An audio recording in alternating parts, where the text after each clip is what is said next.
చార్మినార్ ప్రాంగణం ఆదివాసీల రాకతో కోలాహలంగా మారింది. ఇవాళ ఆదివాసీ బృందం భాగ్యనగరానికి చిహ్నమైన చార్మినార్ని సందర్శించింది.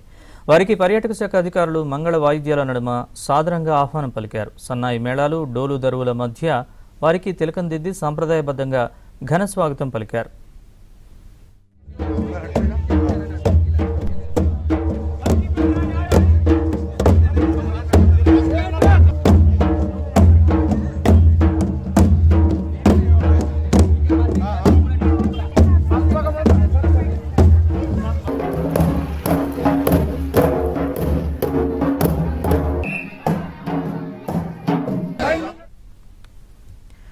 మొదటిసారిగా చార్మినార్ని సందర్శించిన ఆదివాసీలు దాని నిర్మాణ శైలిని చూసి ఆశ్చర్యపోయారు. ప్రాచీన కాలం నాటి శిల్పకళా వైభవం తమను ఎంతగానో ఆకట్టుకుందని అన్నారు.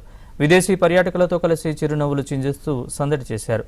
హైదరాబాద్కు వస్తే చార్మినార్ చూడాలని ఎప్పటినుంచో అనుకుంటున్నామని, ఇక్కడ తమకు లభించిన ఆదరణ ఎంతో సంతోషాన్ని ఇచ్చిందని ఆదివాసీలు హర్షం వ్యక్తం చేశారు.